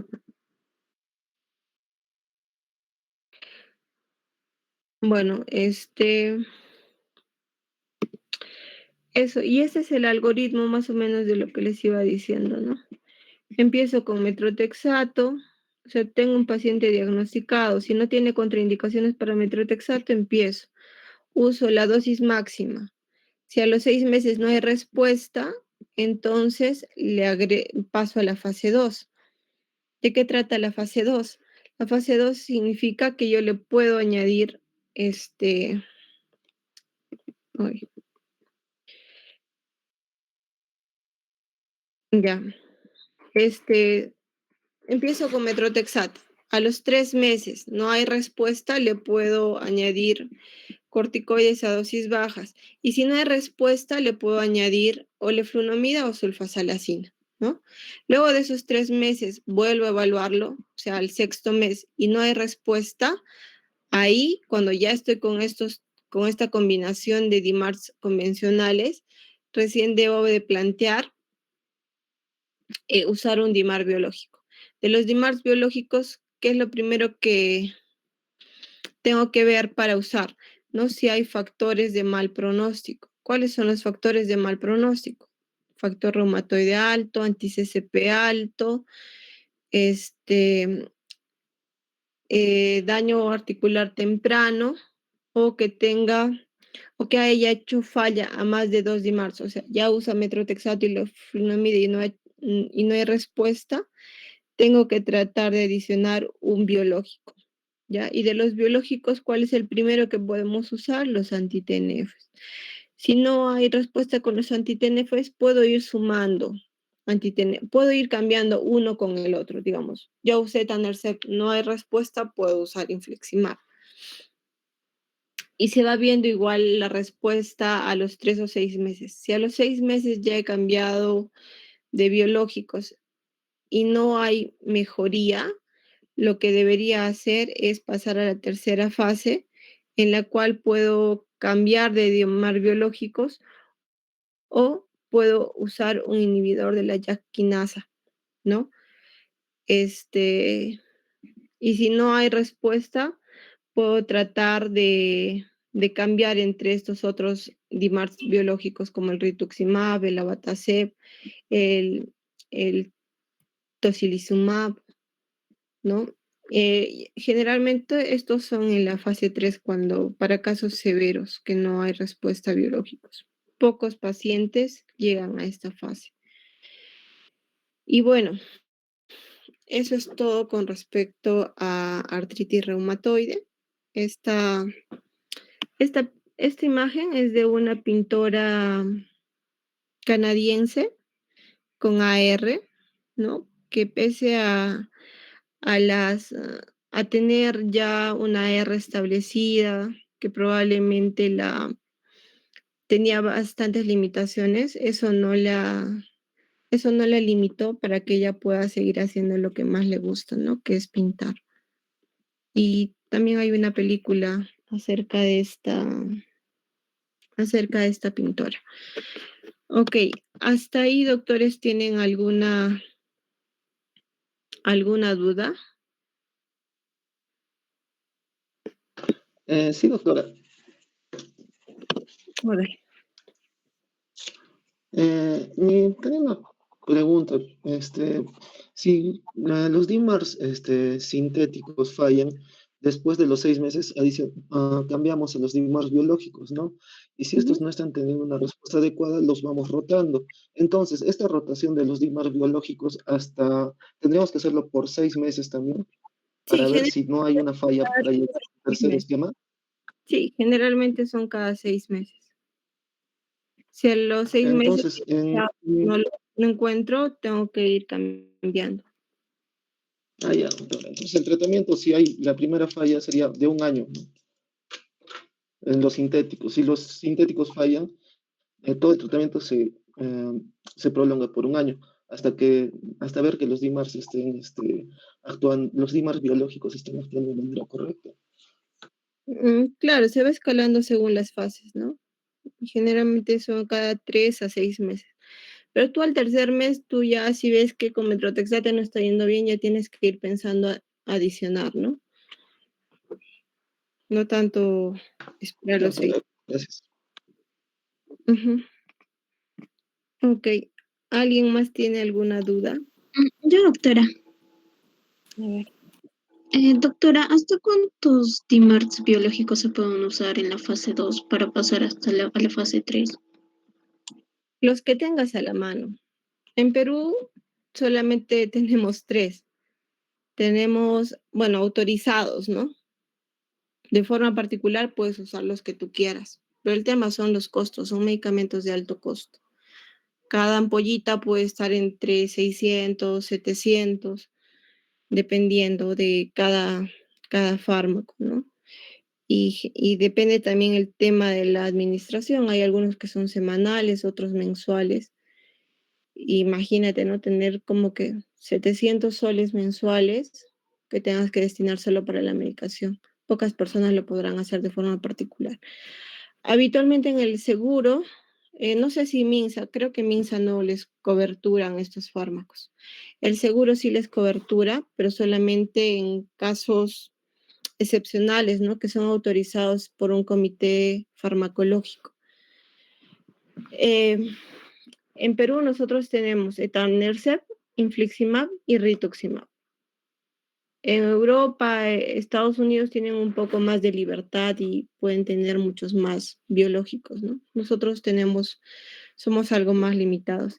El tocilizumab también, pero me parece que dentro del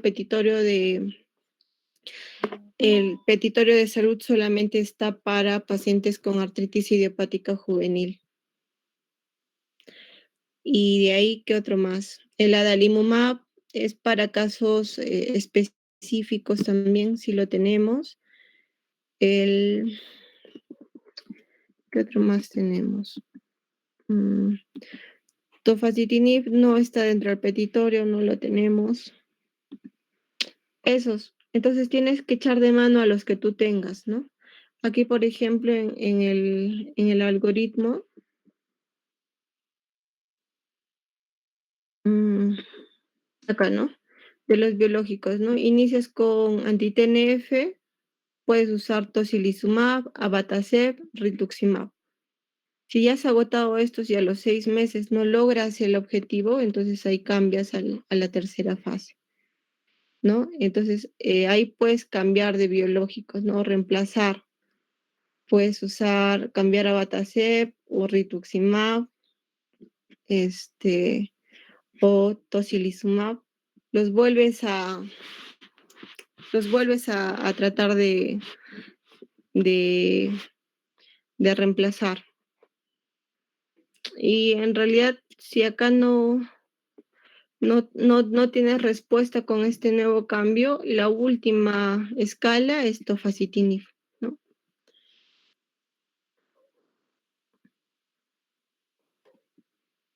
Ok. Gracias, doctora. ¿Otra pregunta? Doctora, una pregunta, por favor. Pregunte. Doctora, en caso de que tengo un paciente que tiene, por ejemplo, alguna falla hepática, ¿el tratamiento también lo tengo que iniciar con lo que viene a ser el método Trexate o de frente me paso al otro paso de los biológicos? A ver, ¿alguien quiere responder la pregunta de su compañera? Porque eso sí lo hemos dicho en clase. A ver, ¿quién quiere participar? Sí, doctora. El tratamiento que tendríamos que iniciar si tiene unas transaminasas elevadas en un título de más de 3 veces sería ya sería con sulfasalacina o O lefluoximib. Ujú, leflunomida. Ok, eso. leflunomida. O sea, si tienes contraindicaciones para usar metrotexate, no vas a seguir usando, pues, ¿no? Por algo son contraindicaciones. ¿Y cuáles son otras contraindicaciones para el uso de metrotexato? El embarazo. ¿Vendría a ser el embarazo? No. El embarazo. Otra, Insuficiencia renal también, doctora. falla renal. Otra,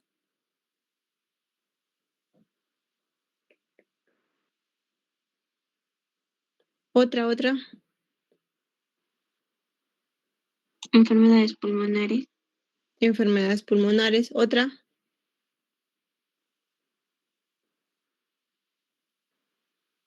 sí, la más importante.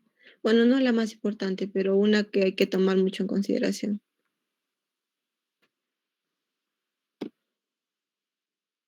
¿Alguien? Doctor, el síndrome de Anemia. No. Aquí está. Contraindicaciones para el uso de metrotexate. Enfermedad hepática, renal, pulmonar. Y la otra es intolerancia gastrointestinal, ¿no? Intolerancia temprana. Les había comentado que con metrotexate algunos pacientes pueden tener náuseas, vómitos, no toleran la medicación. Entonces ahí también se puede considerar cambiar, ¿no? A sulfasalacina o a leflunomida, lo que explicó su compañero. O podríamos añadir también antimaláricos.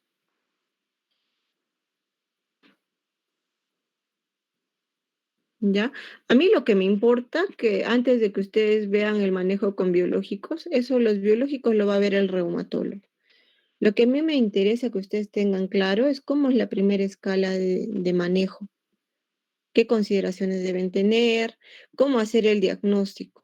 Antes de que me pregunten por biológicos, a mí lo que me interesa es que ustedes hayan entendido muy bien cómo es que tengo que evaluar a un paciente con sospecha de AR. Entonces, ¿cómo viene un paciente es un paciente de 40 años que viene con dolor articular en manos? ¿Qué es lo que le pregunto? Tenemos que ver, doctora, si la La actividad enfermedad, se doctora. ve afectada en la vida diaria del paciente, ¿no? No, es lo primero que le vas a El preguntar. tiempo, doctor. Doctora, el tiempo ¿Ya? de presentación del síntoma. Me duele desde hace 5 semanas, estoy con dolor de articulaciones. Doctora, 6 semanas. tenemos que preguntar también si es simétrico, si lo sienten ambos brazos, en los ambos manos. Ya. Estoy con dolor articular de 5 semanas. ¿Qué me diría?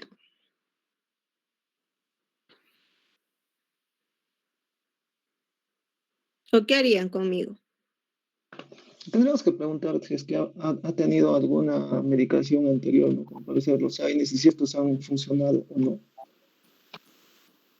Ya, sí he estado tomando naproxeno y con eso me calma el dolor.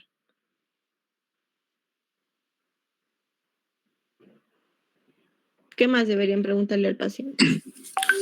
Doctora, Secundaria, otra enfermedad que puedes causar. doctora, disculpe, creo que primero deberíamos determinar si es un dolor inflamatorio o es un dolor degenerativo. Ok, Sí, muy bien. Primero tienen que ver el tipo del dolor, ¿no? sí. A ver, me duele, generalmente en las mañanas mis manos amanecen duras y con el paso de las horas recién puedo hacer mis actividades. Eso sería un dolor inflamatorio, doctora. Normalmente duran mayor a 60 minutos y son matutinos o después del reposo. Ya, pero solamente tengo dolor, ojo. Mm, ¿Ya? ¿Qué es lo siguiente que tienen que buscar? eh, Doctora, la Tenemos que ubicación ver es sinovitis. ¿Sinovitis? Tengo que buscar si hay inflamación articular, ¿no es cierto? Sí. Ok, entonces, ¿cómo sería el caso? Sería una paciente, dijimos, ¿no? Mujer de 40 años, con dolor articular de 5 semanas de evolución. El patrón de tipo, el dolor es de tipo inflamatorio, o sea, es un compromiso poliarticular. Ah, ¿y qué más tienen que averiguar? ¿Cómo tienen que ser las características? ¿Poliarticular de qué? ¿Qué tienen que Segunda preguntar? y tercera. Segundas y terceras metacarpianas, doctora. La ubicación. No necesariamente, tiene que ser un compromiso poliarticular simétrico, ¿ya? ¿Qué pasa si yo les digo, sí, me duele la rodilla, me duele las dos rodillas, me duele el codo y me duele el pulgar? Ahí es poliarticular, sí, son 5 articulaciones. Pero ¿cuál es la característica, el patrón de la artritis reumatoide? ¿Qué es simétrico, doctora? Pero es poliarticular simétrico de Pequeñas articulaciones. pequeñas articulaciones. Entonces ya estamos ahí. Estaríamos en AR temprana, ¿no es cierto? Porque estoy con dolor. Lo siguiente es que ustedes vean si hay sinovitis, si hay artritis. Artritis es inflamación, tumefacción, sinovitis, como quieran llamarlo. Porque ahorita si yo solo digo que me duele, eso se llama poliartralgia. Entonces lo que ustedes tienen que ver es que sea poliartritis, simétrica de pequeñas articulaciones. Habitualmente compromete al segundo, tercero, pero eso no es mandatorio, ¿no? Tiene que ser simétrico y poliartritis. Ok. Entonces, ¿qué más? Ya encontré que tiene sinovitis, ¿no? Evalúo al paciente y me duele la primera, no, la segunda, la tercera metacarpofalángica, la cuarta interfalángica proximal de la mano izquierda, y de la mano derecha me duele solamente las metacarpofalángicas de la segunda y tercera y de las interfalángicas proximales. ¿Hasta ahí cuántas articulaciones tengo dolorosas?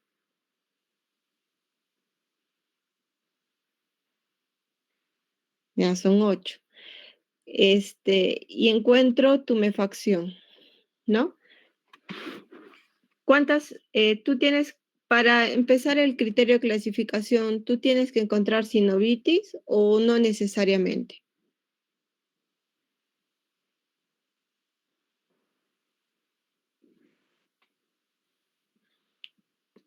Para los criterios de clasificación, ¿qué es lo que tengo que tener aparte de la clínica? Una articulación como mínimo, doctora, que tenga sinovitis. O que esa sinovitis no sea explicada por otras causas, ¿no?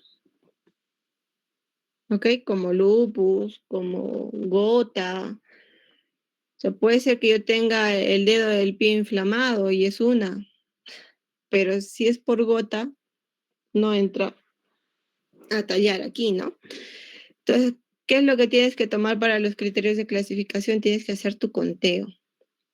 Entonces, yo les dije, tengo 8 articulaciones pequeñas, inflamadas, sería 3 puntos. Tengo factor reumatoide en un título de 30.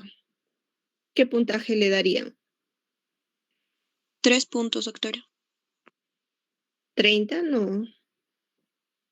Dijimos que títulos bajos eran menos de 3 veces el valor normal. El valor normal es 14 y 30 es 2 veces, es 2 puntos.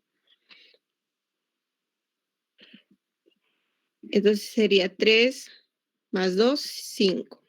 ¿Cuántos puntos le faltaría para clasificar? 1. 1. Bueno, y tengo un PCR en 4. Y el punto de corte es 1. Entonces va con 1, ¿no? Acuérdense que acá es o PCR alto o BCG alto. Entonces ya 6. Con esos 6 puntos, a pesar de que tengo 5 semanas, podría clasificar, ¿no? Pero ya estás casi en las 6 semanas. Y lo otro importante es la duración de los síntomas. ¿Ya? Que lo ideal es esperar las 6 semanas, más de las 6 semanas. ¿Ok? Así clasifico a mi paciente y ¿qué tratamiento le empiezo? Con dimers sintéticos, doctora. Metotrexate. Metotrexate, doctora. Doctora. ¿Puedo empezarle flunomida?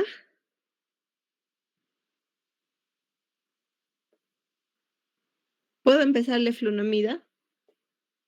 Si el paciente tendría contraindicación hepática o no toleraría el metotrexate, ¿no? Claro, si tiene contraindicaciones para metotrexate, ¿no? Elijo o leflunomida o sulfasalazina. Ya. ¿Y qué tengo que hacer también? Tengo que valorar la actividad, ¿no? A ver, aprovechando que estamos acá, vamos a usar algunas calculadoras para que sepan cómo se usa el DAS28, ¿ya? Entonces, pueden bajar un aplicativo, pero si no, también hay calculadoras en internet. Solo ponen DAS28 y ahí les va a poner. Entonces, recuento de articulaciones dolorosas. ¿Cuáles son las 28 articulaciones que tienen que evaluar? Las 10 interfalángicas. 10 interfalángicas proximales. 10 metacarpofalángicas. 2 muñecas. Muñecas. Los 2 hombros, 2 rodillas rodillas y 2 codos. Ajá. Ok. Entonces, de las dolorosas, cuando le he tocado al paciente las articulaciones, me han salido 8 dolorosas. Pero inflamadas solo encontré 2, digamos. ¿Ya? El BCG, el valor es hasta 20. ¿Ya? Por ejemplo, el BCG está en 40. O el BCG está en 15. Y luego le tienen que preguntar la apreciación global del paciente, ¿no? Ahí, ¿cómo le pregunta? Puedes decirle del 0 al 10 o del 0 al 100.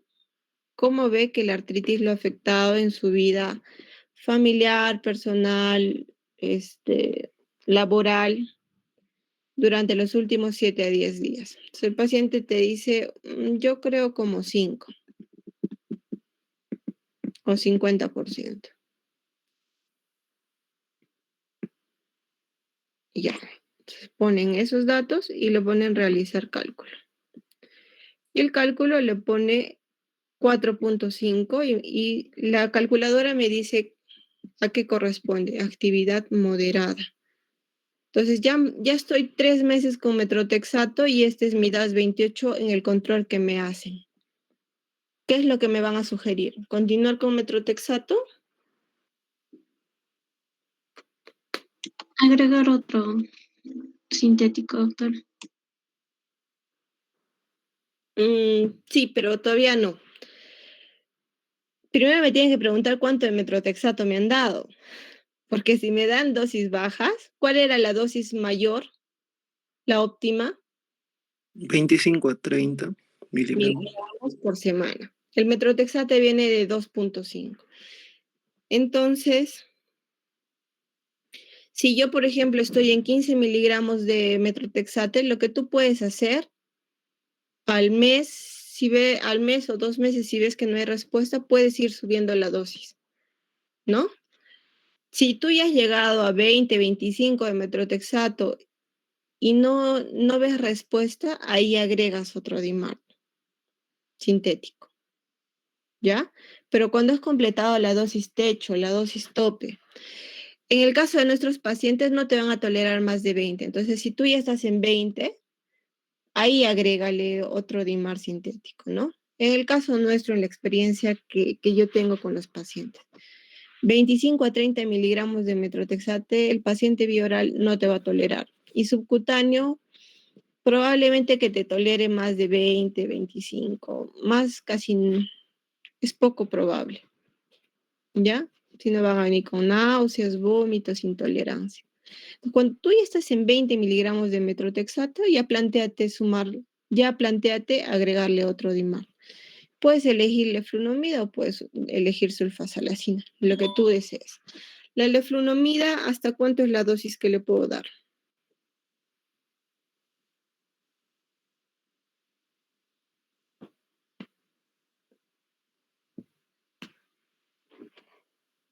¿Hasta cuánto es la dosis que le puedo dar?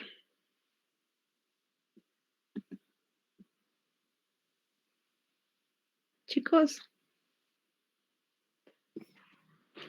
20 miligramos por semana. Sulfasalacina, la dosis máxima.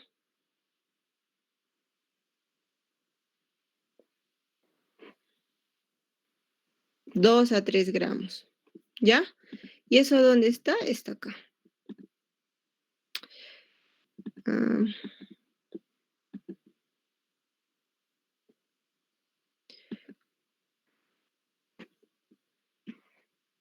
Acá está.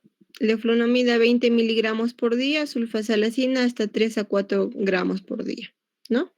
Sulfasalacina es seguro en la gestación. ¿Qué medicamentos puedo usar en la gestante, aparte de sulfasalacina?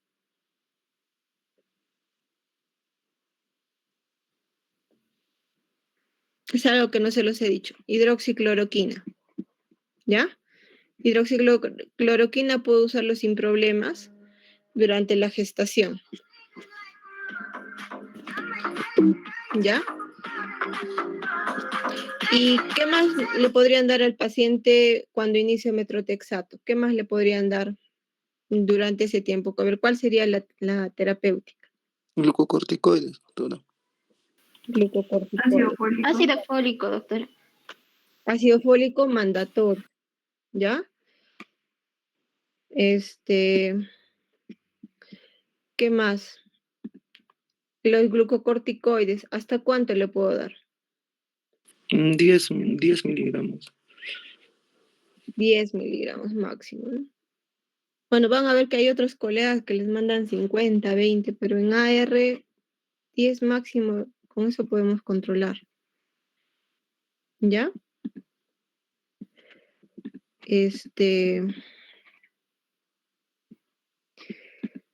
Glucocorticoides, ácido fólico, metrotexate como terapia inicial y de ahí lo derivan para el reumatólogo.